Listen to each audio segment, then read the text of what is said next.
Welcome to Khammam Kahani. ఈరోజు మనం ఖమ్మం నగరంలోని మధురానగర్ కాలనీలో ఉన్న శ్రీ శ్రీ శ్రీ సమర్థ సద్గురు సాయినాథ్ మందిరం దగ్గర ఉన్నామండి. తెలంగాణ పెద్ద పండుగ అయిన బతుకమ్మ సంబరాలు జరుపుకోవటం కోసం ఇక్కడ లేడీస్ అందరూ కోలాటం లాంటివి నేర్చుకుంటూ ముందుగానే ప్రాక్టీస్ చేస్తూ సిద్ధమవుతున్నారు. వాళ్ళు ఎలా సిద్ధమవుతున్నారో నేను మీకు ఈరోజు చూపించబోతున్నాను.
మధురానగర్ శ్రీనగర్ కాలనీలో వేంచేసి ఉన్న శ్రీ శ్రీ శ్రీ సమర్థ సద్గురు సాయినాథ టెంపుల్లో ప్రతి సంవత్సరం కూడా దసరా నవరాత్రులను పురస్కరించుకొని బతుకమ్మ వేడుకలు చాలా ఘనంగా జరుగుతాయి. ఈ సంవత్సరం కూడా వేడుకలన్నీ ఘనంగా జరుపుకోవడం కోసం మేమందరం ఇక్కడ సిద్ధమవుతున్నాము.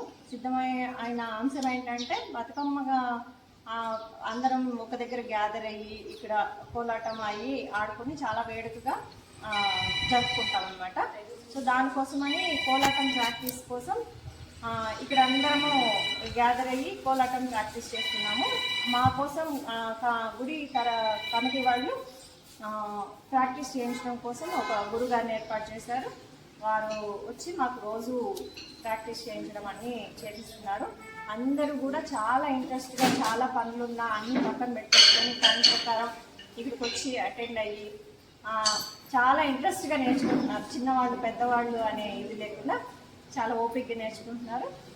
ఇంకా ఆ రోజు చాలా మంచిగా ప్రదర్శన చేయడం కోసమని ప్లస్ గౌరమ్మని చక్కగా వేడుకొని అందరికీ దీవెనలు అందించమని కోరుకోవడం కోసం ఈ రోజు నుంచి సిద్ధమవుతున్నామండి. Thank you. గురువు గారి ఆధ్వర్యంలో మేము కోలాటం నేర్చుకోవడం అనేది జరుగుతుంది. రోజు ఇప్పటి నుంచే కాదు, మేము 3 years నుంచి కూడా ప్రాక్టీస్ చేస్తున్నాము. ఈ గుళ్ళో చాలా ఉత్సాహంగా నేర్చుకుంటున్నారు. బతుకమ్మను కూడా అందరూ పోటీగా చాలా బాగా పేర్చుకొని వస్తారు టెంపుల్కి. చెద్దల బతుకమ్మ కూడా చాలా బాగా చేస్తారు. ఆ జనాల్ని చూస్తుంటే కోలాహలము చాలా ఆనందంగా ఉంటుందమ్మా. కమిటీ ఈ ఉత్సవాలను నిర్వహించడం మాకు ఎంతో సంతోషంగా ఉంది. ధన్యవాదాలు. కమిటీ వాళ్ళకి మా ధన్యవాదాలు.